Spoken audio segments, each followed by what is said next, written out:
newspapermen meet such interesting people. They know the lowdown, now it can be told. I'll tell you quite reliably off the record about some charming people I have known.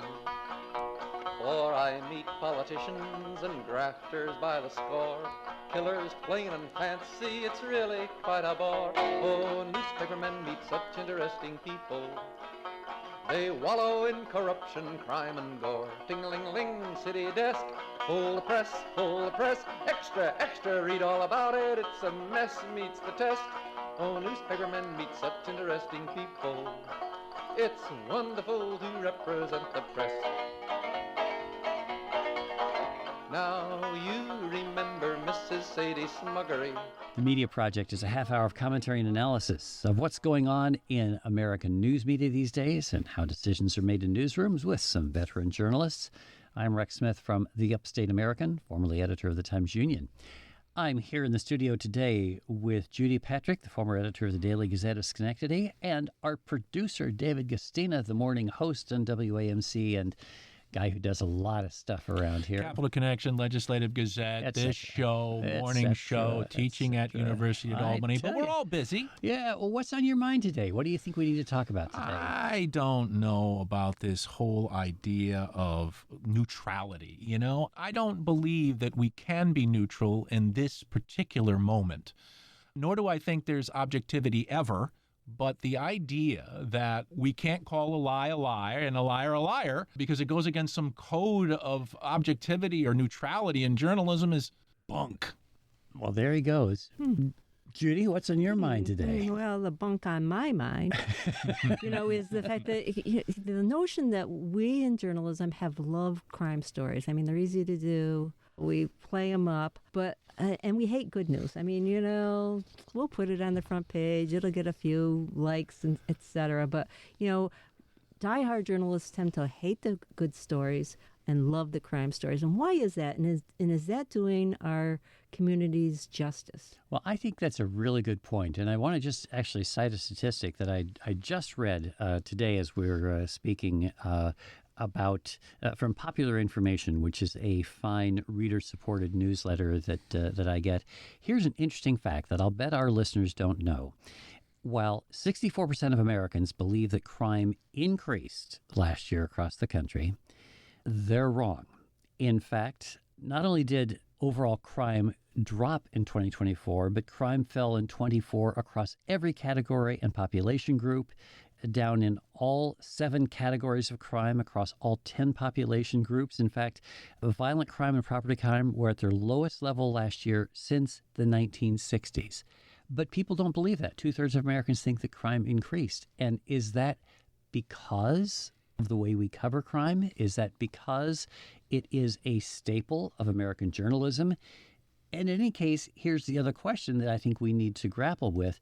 How do we deal with good news? How do we deal with reporting this very fact, that crime, in fact, is at the lowest level since the 1960s, when we have a president who is saying he may send the National Guard in and take over Washington, D.C. because crime there is rampant. It's a dirty city that is run by criminals, none of which is true. How do you report good news, in effect? I'm seeing those Donald Trump stories right now, and they will make the point that crime is down 26% in Washington, D.C., but it doesn't come until the 6th or 7th graph, which is too late. I remember, we have covered these trends about lowered crime rate, and as editors on the desk, they see the stories come over the transom, and they're thinking, oh, it's not down. There was a robbery yesterday. There's a murder today. It's hard for us to believe. And also, let's not forget that crime stories are easier to do than, political stories or major issue stories. And it gets a lot of interest from our reading or our listening public. But it does offer our communities a distorted perception of where they are. Yeah, because it goes a lot further than just crime, Rex Smith and Judy Patrick. For crying out loud, Rex, for how many years on this program are you saying, well, we don't cover the planes that land safely at Albany Airport. We cover the one that crashes. That's right, because our criteria for what makes news is skewed. It's skewed toward the negative. And more people will watch the plane crash than will watch the plane land safely. Is that not human nature, though? It is human nature, but we are adding our own mark onto it by making it seem every night on the nightly news and in your newspaper that the world is collapsing around us. And while there are some evidence, climate change and other things, that some bad things are really happening, to the level that people interpret crime is well beyond what it really is because of the criteria that we use that tells us what news is. You could say that. In fact, you just did. I did. But the fact of the matter is, news tends to be a departure from the ordinary, a departure from what is typical. And typically in America, we lead a pretty safe life. So shouldn't we be reporting that? How do you report the mundane? How do you report what is You take it out of a for-profit model. Oh. And you stop making it more. How do you say? Is profit the word? Is it that does WAMC report how good things are as opposed to the departures from the ordinary? We do a lot more in-depth pieces on the state of the world, and many times they often are examples of good things that are happening. And we tend in public broadcasting to try to look at the larger instances of person against person, person against the world. How does it impact the community? Not just seeing the guy in handcuffs. Hey, my eyes glaze over when I see those stories about, cats getting rescued from trees or Not me. The fun time at the carnival. I'm just not interested. It's fluff. And we called it fluff in the business. But what if the fluff is the majority of the things that are going on? Well, and again, the people who go to the fair, are they interested in actually reading about, how much the cotton candy costs this year or the deep fried Oreo? I'm not sure that they are. They want to see the I think it just fills our pictures. papers up. Yeah, they want to see the photos. I'm not sure you can deal with the reality of the human tendency to look for the negative, which is, I think, arises from our heritage of being fearful. After all, the saber-toothed tiger was chasing us down in the forest, so we genetically are predisposed to have to look at the things that we fear. So I don't know how you deal with that in a news medium if you ignore the bad news. One of the problems with that federal data is that it's old. I mean, we get it, and it's like 2 years old because they take so long to generate the data. Probably you're checking to make sure it's accurate before they release it. Well, I'm sure it's not going to be now, because if the FBI is saying that violent crime and property crime are at the lowest level since the 1960s, that doesn't square with Donald Trump's agenda. And we know that Donald Trump has installed loyalists, and that if you don't agree with him, he fires the people who run and give him the news that he doesn't like. Yes. So I expect that Kash Patel's FBI, Don Bongino's FBI, is next year going to report that crime is bad. Well, but that would look bad for Donald Trump, wouldn't it? No, they're going to go back and turn the knobs a little bit and change the numbers. We're in this situation now where we used to really rely on government data. And now we're worried about that going forward. Although for the Bureau of Labor Statistics, that whole controversy, maybe all along they should have waited a couple of months before releasing their data. But that is what they do. They put out the immediate data and then they revise it. He didn't like the fact that, Trump has just complained about it from the get-go, but they do revise it. And it's just that the businesses appreciate having the information right away. I don't think the right solution is to sit on information that you have. Tell that to the person who ran the BL. Yeah. Who got fired. Yeah, absolutely. I do think that journalists increasingly are going to have to be skeptical about the information that is coming from the government that we have previously trusted. Good journalists have been skeptical from the get-go. Yeah, skeptical 2.0. Yeah, that's right. Right? Mm-hmm. And because of what's happening. And therein lies the neutrality aspect here, because anything we say that's negative about this president right now is seen as subjective, as mean-spirited, as biased, when in fact we are doing our best to tell the truth through our reporting and analysis. Right. That kind of criticism puts you on the defensive, too, and makes you not say what's real. And what if, for example, the president is calling for a new census. when the Constitution says you do a census every 10 years. I mean, you have to call that out for this is against the Constitution, this is wrong, this is beyond his powers, and go through the whole mechanism of what he's trying to do and why. We're not sounding the alarm the way we should, I think, by treating this, again, it's more than sane-washing at this point. It's lie washing or untruth washing. Well, it's acquiescence because of fear. Well, I suppose that's true. I suppose the fear, what? The fear of your listeners, your readers, your viewers turning you off because they think that you're biased. Is that it? Well, and just the fear coming from Washington that you'll be attacked, you'll be sued, your money will be taken away. We better just get in line for the moment and do what they say. I mean, look what's happened at the Washington Post. Well, that's the fault of a chicken-hearted owner. Frankly. Well, and that's what I'm talking about. But it's not the journalists. And actually, the Washington Post is still doing fine reporting. But the difficulty is, of course, the opinion page has now come to reflect perhaps a libertarian point of view, at least a conservative point of view. And a lot of people, a lot of veteran reporters are taking the buyouts because they just believe that the paper has lost its direction. I think we're saying the same thing. The pressure's coming from the top. Some journalists are getting out because they're not going to kowtow, and others may. Yeah. I think that most reporters would be very happy to tick off the President of the United States or the Governor of New York State. Most. Yeah. Not many in the White House press room Well, that he's calling on. Well, those that he's calling on.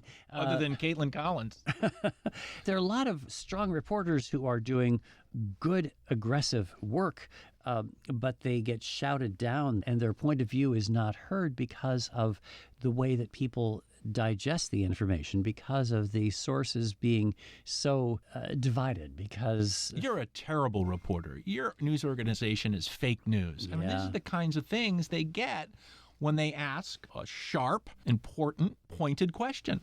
Well, there was a survey that said that Democrats and Republicans, they can't even agree on the facts at this point. Exactly. I mean, the earth is round. There are certain things that are facts. Republican and Democratic voters cannot agree on basic facts. Actually, that's what people believe. 80% of U.S. adults say that they not only disagree on plans and policies, but they also can't agree on basic facts.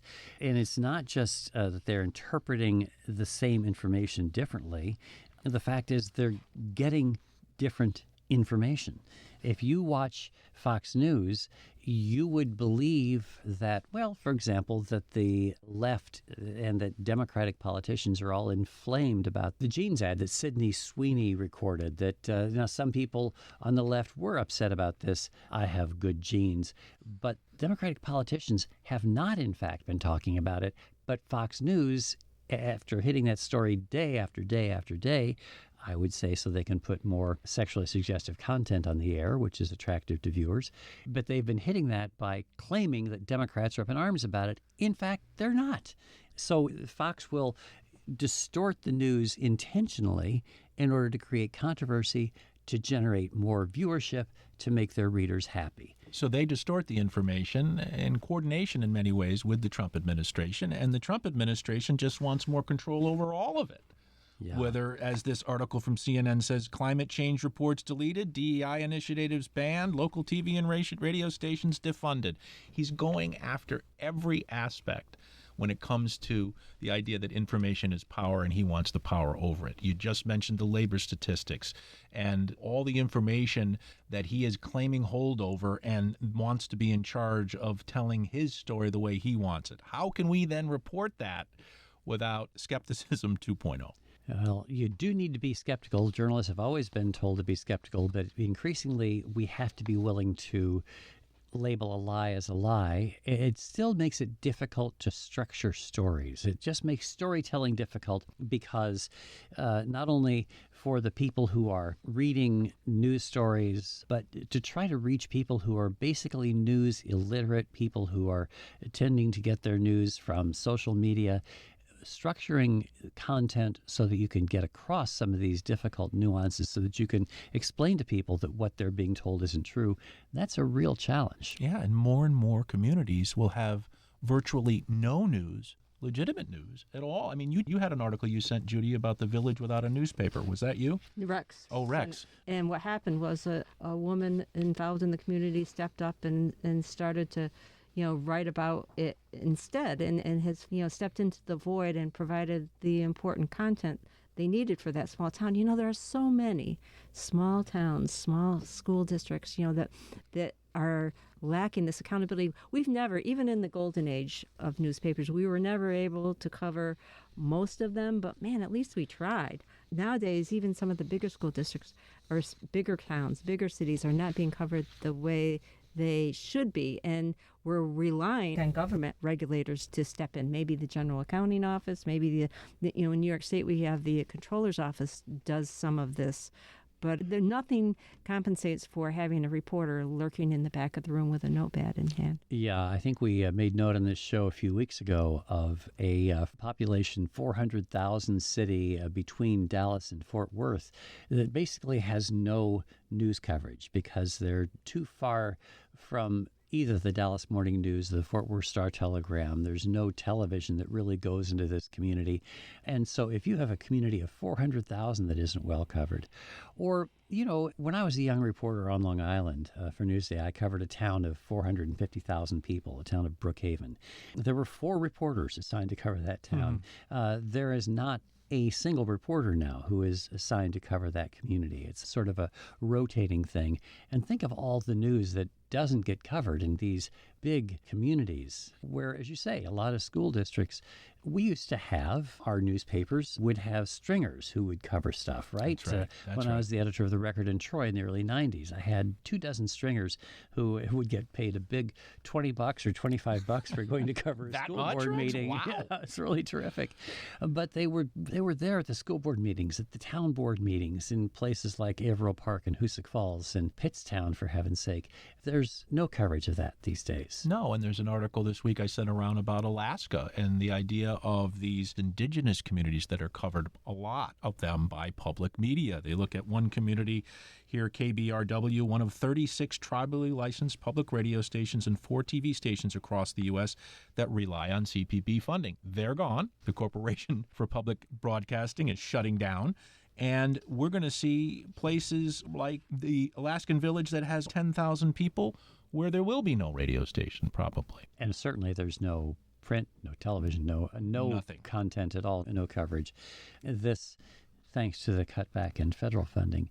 So if there is no media coverage, if there is no news being generated, what you have to hope, I think, and I keep trying to find hope because David, journalists don't always look for the bad news. What you have to hope is that there will be some of these small outlets that will crop up. The one that Judy was referring to, the woman in Scarsdale in Westchester County, where a single person, a woman who watches over this sort of thing herself as a sort of a one-person newsroom. And that's the kind of thing that I'm afraid we have to hope for, that at least there will be some people who will step forward and take it upon themselves to be civic watchdogs. I'm not hopeful. But looking back, in a lot of these small towns and cities, there have always been those gadflies that hang around. And, let's hope that they tended to be older people, retired, they had some time on their hands, and they would... Not that there's anything wrong with that. Not that there's anything wrong with that. But they would always go and ask important questions, and they were, really important parts of the public meetings. The question is, will they go the next step and write that up or somehow document what's happened in a way that can be digestible on social media or in some other form? One of the problems, though, nowadays is we're so fragmented about, well, do I go to Facebook to find this out? Blue Sky, Twitter, Truth Social, Instagram. There's no, like the newspaper, the radio station, the TV station. We should have just gather all that together for everybody and make it easy. But now you have to go out and search for your information. I think there's money to be made in somebody who can collate this and bring it back together for us again, because we've taken it apart. If you're a small practitioner, though, too, how do you deal with the threats that now come your way? How do you deal with the potential for being sued by a public official whom you write about? Oh, that's where the fear comes in. If you're a small place and you're not going to be able to afford the lawsuit, you're more likely, I would say, to acquiesce, to not rock the boat, and to try to coast through it. Whereas those larger organizations, which is what we argue all the time, why is it valuable to have a for-profit institution? Well, many times the large ones, they can afford that lawyer and sue. But what have we been seeing? The opposite. The large organizations cave to Trump, you mean? Yes. And make their multi-million-dollar payments because the president demands it as sort of an extortion racket. Well, he knows exactly what he's doing and how to hold his hand on their neck until he gets what he wants. Let's not forget that the idea of a president suing a news organization is very rare. I mean, I can't recall any other president ever doing that, and it's kind of setting the tone for every other public official. Oh, you're not happy with the coverage? File a lawsuit. And it's just beyond the norm. But that attracts certain people. It's so interesting to me. I talked to a friend recently. He loved all this stuff. I love that he's doing all this stuff, going after the media. They deserve it. And they should be going after the schools. We know what they're doing. And he's doing things that no one's ever done before. How'd that conversation go, Dave? Got a little heated. He is doing things no one's ever done before, which is, again, back to the original topic, what we ought to be reporting. We need to let people know how extraordinary this is. And in some cases, illegal, arguably, against the Constitution. You know, and also talk about play, because this issue about how we play crime statistics rise and fall. I mean, the article noted that, you know, it gets downplayed. When crime is up, it's on the front page in 72-point type. When it's down, it gets buried if it gets reported at all. So is it really fair for what we've done? And because I bet if you ask anybody in Washington, D.C. today whether or not crime is up or down, they're going to say it's up. Yeah, but crime is crime is crime. What is crime that we're talking about? Are we talking about, let's say, an underprivileged neighborhood where crime may be happening, or are we talking about corporate crime? Yeah. You know, who's impacted by this crime? This would be my decision in terms of how do we cover the news better than just that old criteria we use. Let's look at what the impact of one stabbing in a city overnight. Does that need to be broadcast all over the place? Or is a story about why young people are finding themselves with weapons and in gangs and doing other things, what is it about that situation and why is that occurring here in our community?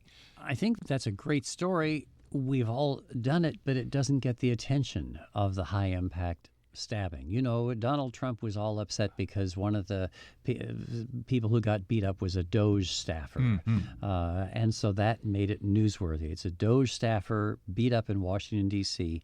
It's a single crime, but it got inflated because of who it was, where it occurred, and this makes it more newsworthy.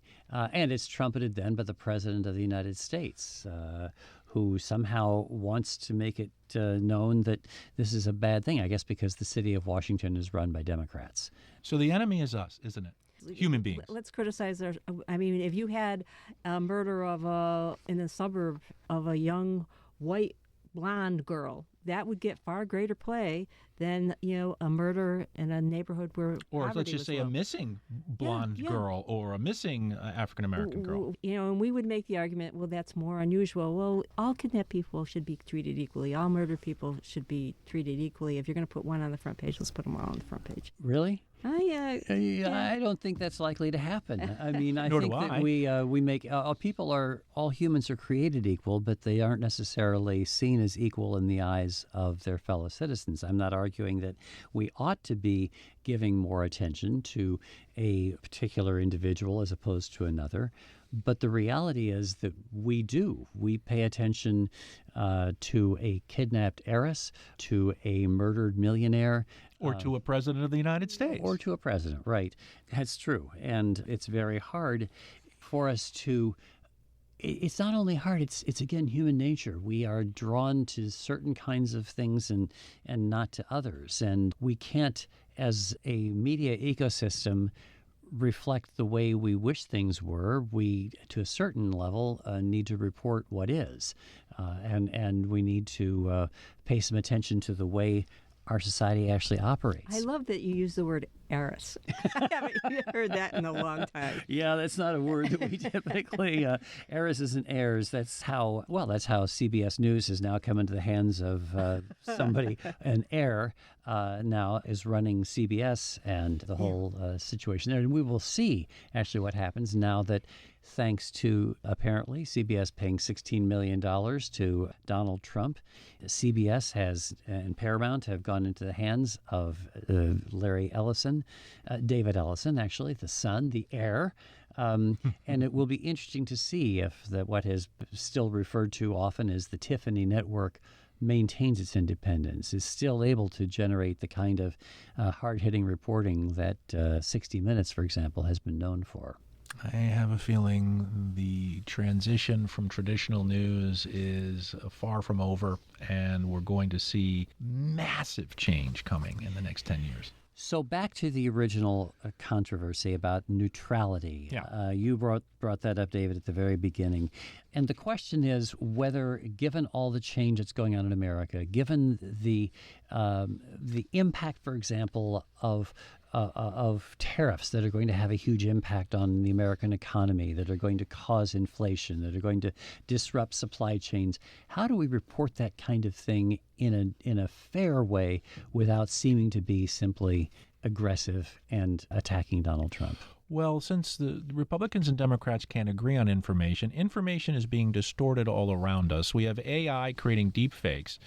We're in a really hard place to ever think anyone's going to think we're neutral, nor are we. No one is objective when they report. You come and were born in a certain place, you're a certain gender, you've had certain life experiences that shape who you are.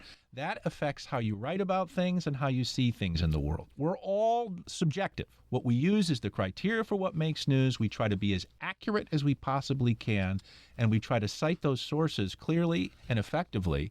But neutrality? Bunk. With that, folks, we would welcome your thoughts, by the way. media@wamc.org is how you would send us email. And we hope you'll do that. And we hope you'll listen again. Judy Patrick has been here. David Gastina. I'm Rex Smith. We thank you for joining us. Hope you come back again next week for the Media Project. When they know they've got a people's fight to wage, ting-a-ling-a-ling newspaper guild, got a free new world to build. Meet the people, that's a thrill, all together fits the bill. Oh, newspapermen are such interesting people.